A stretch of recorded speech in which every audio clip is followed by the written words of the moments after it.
What was the biggest mental hurdle you had to overcome as a fighter? How did you do that? I was never going to pull out, but I struggled with that immense pressure the whole way through, and I made myself sick from the stress. I got a cold. I was actually sick, but I fucking just knew that I'd stressed myself into that state. So I went and I fought sick, and I lost the fight, and then they booked us in for a trilogy for the third one. So here I am again, I'm on the scooter driving around, I'm in camp, and I'm going through the same shit again. And I'm like, fuck, and I just had this moment. I'm actually like seriously contemplating crashing my scooter, getting bark off me, bleeding, who knows the extent of the injuries, just to get out of this fight. I'd almost made peace with doing that with the scooter, you know? So from that point on, I never, ever, ever had the same pressure or nerves ever again before my fight. And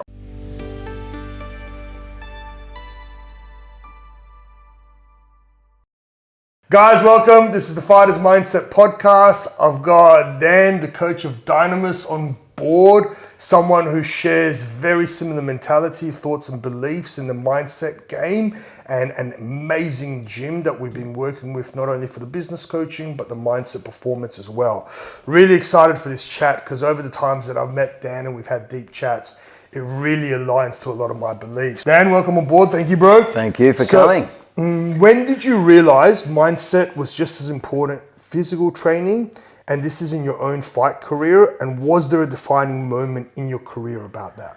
Yeah, well, mindset actually was what attracted me to the sport to begin with. I was intrigued somewhere along the lines at about the mid-teens to the decision that if I just gave everything my best to something, to whatever it was, why couldn't I be the best at it?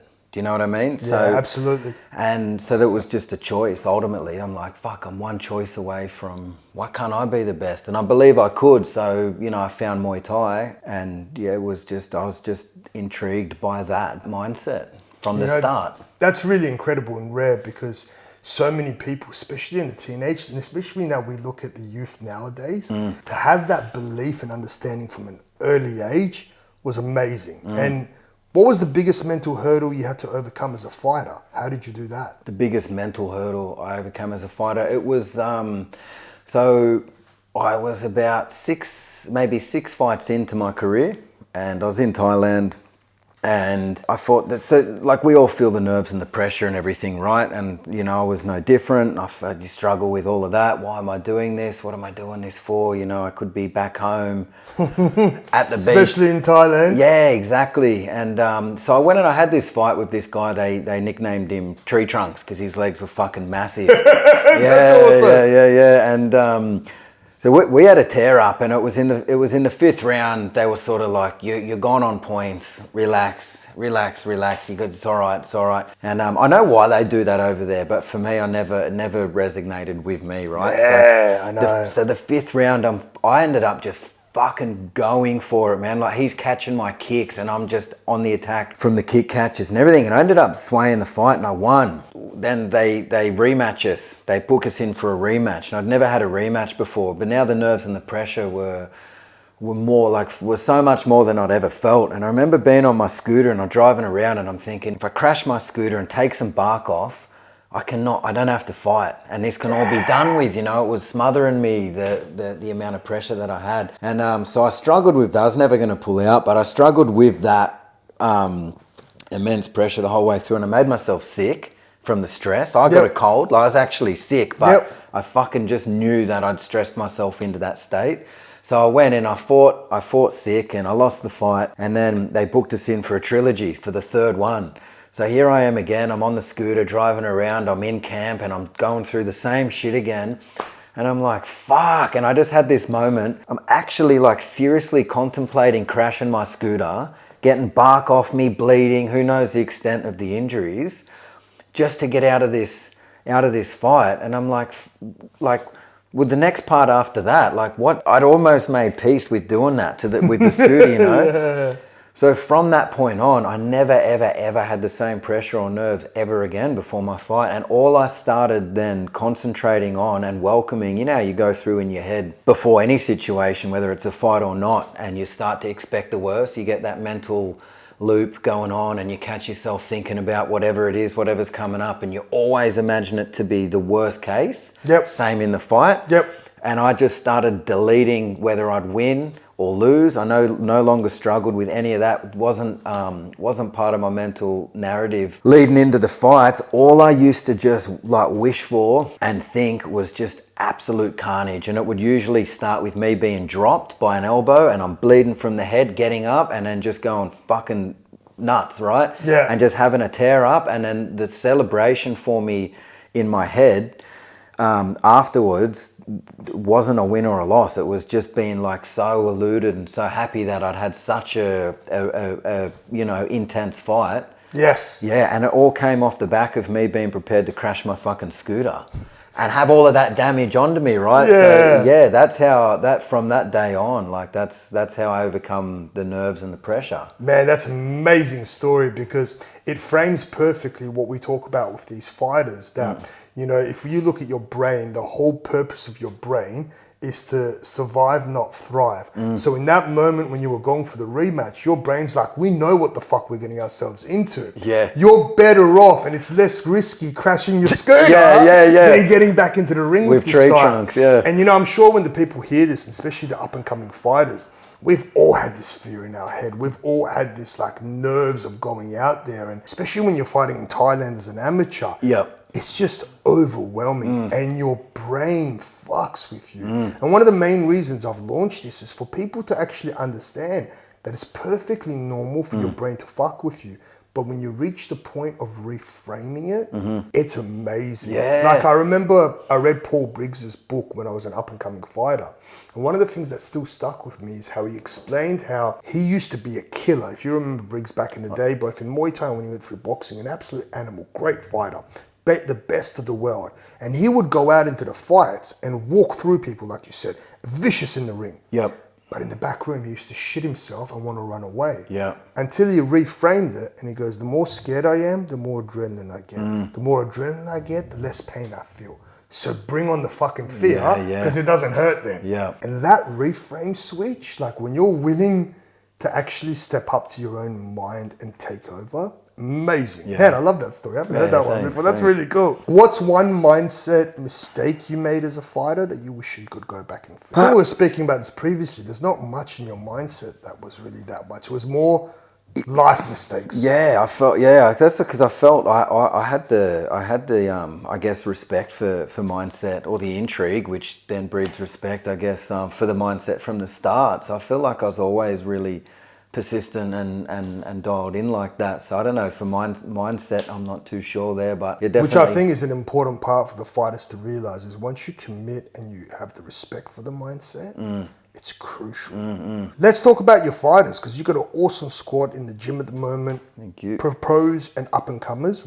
How do you develop mental resilience in your fighters and what strategies do you use? I steal a lesson from, I forget at what point I heard it. It was pretty early on in my career, that Costazu's trainer didn't look for who came in with the best technique and whatever else. What he'd look for in a fighter, well, therefore, what he'd look for in a champion was how do the people respond when they're tired?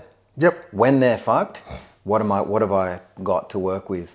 And so, I as you know, every coach does, I try and take my fighters and push them off the deep end and then give them the opportunity to, rest or see what way they want to go. That's one way. And then I'll, depending on who it is, do you know what I mean? If beating them into submission verbally, I feel is the way to go, or it might be I need to bring them up with positive talk or whatever like that. So yeah, I'll push them off the deep end.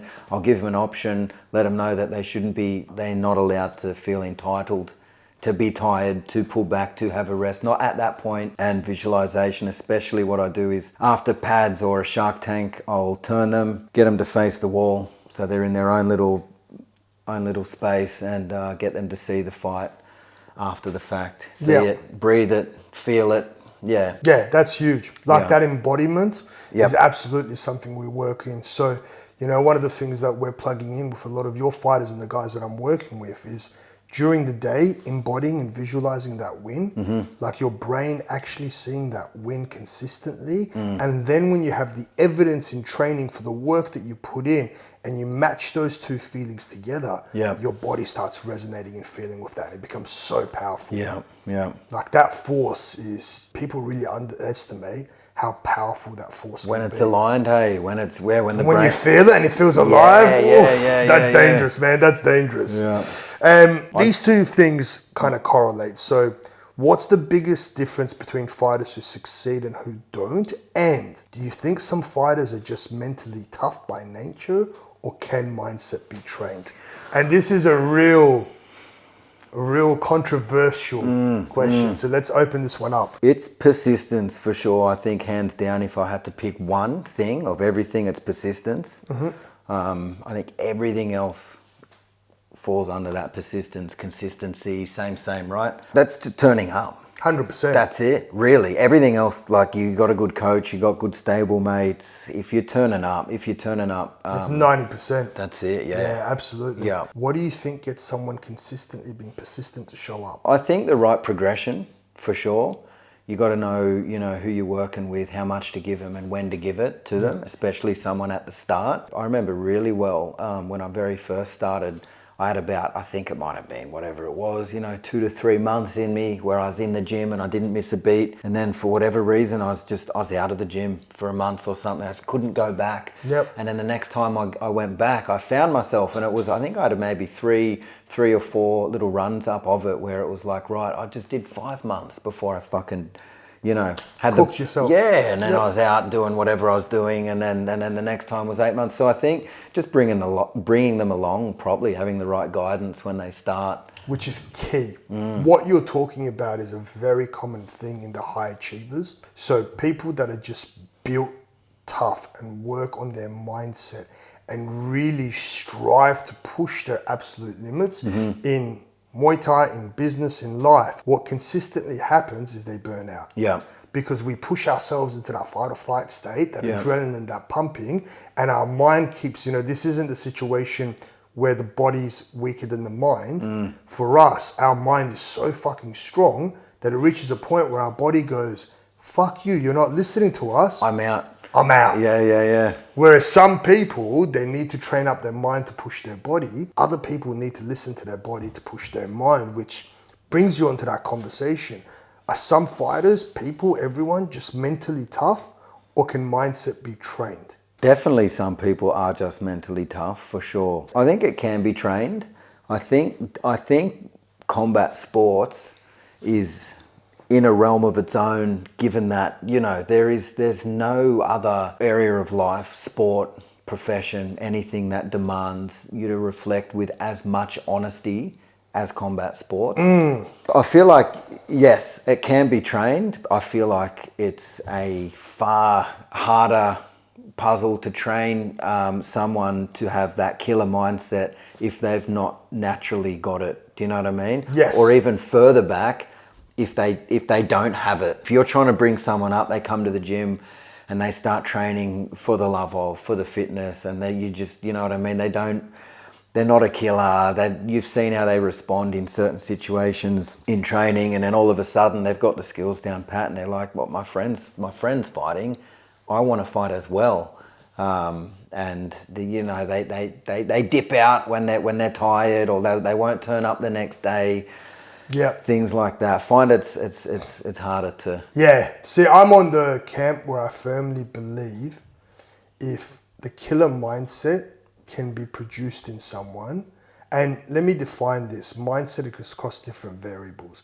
You absolutely get people whose life and upbringing and things that have happened to them make them a killer.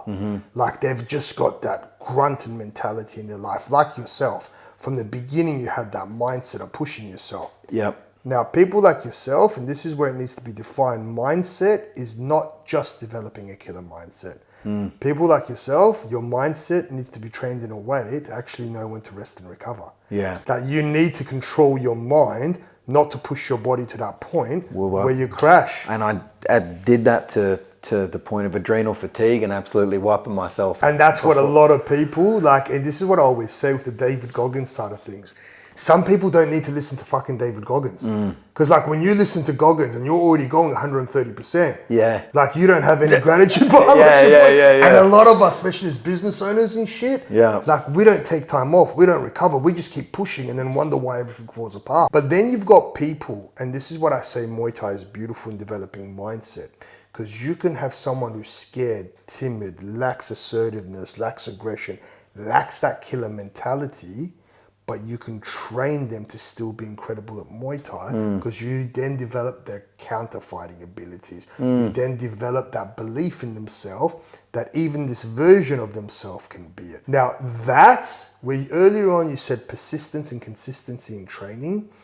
That's what I think the mindset needs to be developed, where you teach them not to look at their daily attributes.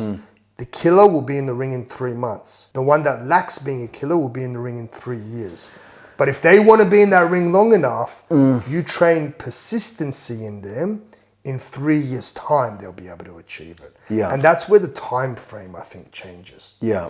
The people that want it without really fucking wanting it, you can't train that in them. Yeah. Like you can't train the want. No. Yeah. But you can train the ability to be able to withstand pressure. But that want, that's inside of you. Yeah. I guess too, like a big part of it, just sitting here thinking about it is, and I've heard you speak a lot about it before, is the why. Absolutely. And it's, so if you've got someone that's turning up and you can't fault them, you know, like they've earned the right to jump in the ring. They're consistent and they're running and they're doing what they need to do and they jump in and they're not having the results that they feel like they might deserve and just the experience as well. Yep. You know what I mean? Do you reckon it's a case of not trying to save the world one Person at a time? person at a time? Like, how do you address that? Like, what, you know what I mean? Like, are you, as a coach, as someone that's leading people into the ring, if you're finding that you're kind of just stuck with that resistance, yeah. Yeah, you know, it's really interesting because one of the most difficult parts about a coach as well is you can get someone in the gym and their why is the wrong reason internally, but in your eyes, they're a beast, they're athletic, they're training hard, they're smashing everyone at training. So their why is ego-based. Yeah. And we all know it, brother. Like the ego in the ring gets fucking exposed. Yeah. So you actually don't know until you put them in the ring. Yeah. Now, I've known guys, and I'm this perfect testament to it. When I started Muay Thai and I went to Riddler's, before I was there, a few months before it, I was addicted, overweight, unhealthy. I was an absolute loser. Yeah. I turned my life around, went and started training at Riddler's. And in comparison to the people in that gym who had 50, 60 fights, you got an ex-overweight addict. My fitness wasn't there, nothing was there. So I was terrible. Yeah. But my why came out in the ring. Yeah. My hunger, my heart came out in the ring. Yeah. And Riddler didn't know that until he put me in the ring. And then he was like, fuck, this guy's got heart. Yeah. Because your why is so strong. Yeah, yeah. Like I sometimes feel like the mistake we make is we look at the performance when someone might take a lot longer to gas because of that performance. And a lot of this is representative in that why. This is why for Muay Thai, the guys that are scared generally have a much bigger why than the guys who aren't. Like I've seen this repeatedly. I know what you mean, yeah. The guys that are talented, the guys that are natural, the guys that feel comfortable in the back room, they quit early. Yeah. What's their reason for showing up? Yeah. But the person that breaks every time and then shows up, for me, it's the person that loses and then keeps showing up that deserves the shot. Yeah. It's easy to keep showing up when you win. When you're winning, yeah. When you're losing, and you know this in life, you know this in business. Yeah. Like to keep showing up when you're fucking losing, that over time is that consistency and persistence. Like consistency is easy when it's not that When hard. everything's going well, yeah. Show me someone who's had back-to-back losses and is still showing up, broken and defeated, but still showing up. Fair, yeah, good They've got point. why. Yeah. But I think mindset is such a broad term, so many people's different mindset needs to be tapped into. Yeah. Let's dive now into business. How important is mindset for running a gym and a business? And what 100. mental challenges have It is everything for running a business, for sure. Like, yeah. What mental challenges have I faced? Along with like just all of the stuff that comes with, you know, starting and running a business, with the financial and that sort of thing. But it's just being able to apply yourself in the right areas at the right time. And I think being able to, and I did, whether I felt it or not, or understood it or not, I got this from you, being kind enough to yourself, you know, so you're not just draining that energy away from where it needs to be. That definitely, and still is, man. Like, I am still navigating that massively, where just, where to exist at what time. And this is where I think the difference between business and your fighting career was. In your fighting career, you could show up at the beginning for 3 months and then leave for a month. Mm-hmm. You can show up for 6 months, then leave for a few months. With business, we don't get that lucky. Nah, yeah. Man, we just had a baby, and on Friday, and I took the week off. Everyone kind of band together and held the gym down for a week, which was awesome. But I found myself at 3 p.m. just being like, fuck, this is all right. This is what everyone else gets. It's like, I could get used to this. And it's that like me wanting to switch off for a month and not being able to. Yeah. You know, like, yeah. It's such an important element. See, this is what I mean with mindset as well, because for the extreme high achievers, tapping into your mindset isn't David Goggins' push harder. It's learning how to apply yourself at the things that you don't want to do to level up and improve the business, because a lot of the stuff that you don't want to do also is predominantly from a place where you're not good at it, you don't want to do it, you don't enjoy it, you avoid it. It's like the fighter who doesn't want to run. Yeah. And then he's like, why am I gassing on pads? And that same thing applies in business as well. But then you're a high achiever, and the self-worth, the internal, the abuse, the wanting to quit starts torturing. Yeah. And now you know where the fighters that struggle get tortured as well, because when we apply it to business, okay. Like, I think right now in this moment, you're probably standing in the shoes of the fighters that are struggling in their mindset. Because even like them, like in yourself, you know what you got to do. Yeah, and yes. But it's brutal. It's such a brutal thing. Yeah. Such a huge element. So what's been the hardest mental struggle you've had as a business owner, and how have you overcome it? I guess it relates to the previous one. But the financially would be, if I was to put it like, not generalize it, if I was to pinpoint it. Yeah, to finances. Finances, yeah. Because a lot of people get this wrong as well. Finances is like winning or losing in fighting. It's this external validation that if you're financially doing well, massive, your business is doing well. Yeah. Not realizing that you're in the hard part of training right now, where when you start taking hard fights, when you start showing up to training, when you're in a better gym, every day you feel like you're losing. Yeah. And financially, as your business is growing, you're going to feel skint and like you're losing. It's again being able to zoom out and know the struggles now is on this upward trajectory. Yeah, it's like you said in there, with the mindset coaching that we just done.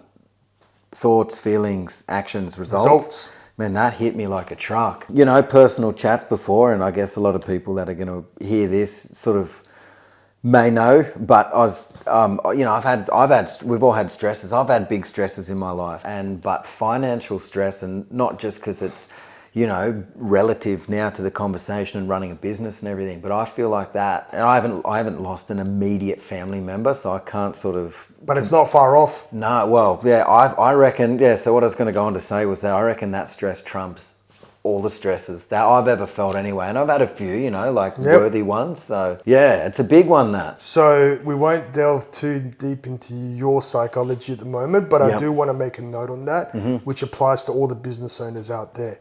Financial stress is predominantly there as a connection to your self-worth.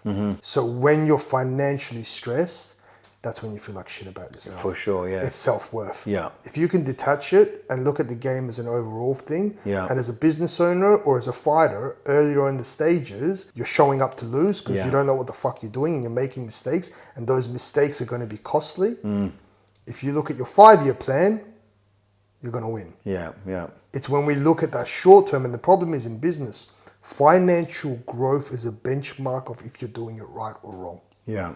It's a direct correlation. You look at your bank, you know if you're doing something right or wrong. Yeah, yeah, yeah. Same way with the fitness journey. If you look at your weight, you know if you're doing something like it's a straight fucking number. Yeah. This is why people get so upset with the scales. Because they're like, oh, fuck, I'm doing everything and I'm not shifting the weight. Like, Well, you're bro, not. if you were doing everything, Yeah. your weight would shift. You know the fighters that come up and go, I stuck to the diet, I don't know what's happening. Yeah, I was yeah. like, bro, I know what's happening. You'd snuck a cake in. We know what the fuck is Yeah. happening. Yeah. And the same thing is finances, but it's that moment where you need to have the mindset in place that I look at this logically, not emotionally connected to my self-worth. Where am I falling short? What do I need to improve on? What do I need to change? Yeah. Your thoughts change, it's a logical approach. Your feelings change, your actions change, your results change. And that's such a crucial element. Yeah. The final one, We're on what's Frankie's one couch. lesson from fighting and coaching that you apply to running your gym successfully? One lesson that I learnt from fighting and coaching that I can apply to run, persistence for sure. It all Absolutely. Yeah, yeah. The persistence, breeds a discipline, and you just got to keep showing up and back yourself. So mindset hack, zoom out for a moment, and with all the stress and pressure and losses you feel like you're having, are you being persistent in showing up? Yeah, yeah. I am, for sure. And that's the part you need to look at. Yeah. Because the one thing in this world is, man, and this is to all the fighters, business owners, everyone out there, if you keep fucking showing up, there's only one way to move forward, and that's up. It might not appear like these steps are going anywhere, but every single day is this little step that's heading somewhere. Yeah. I love it. Brother, as always, Thanks, brother. Pleasure. Thank you. Yes.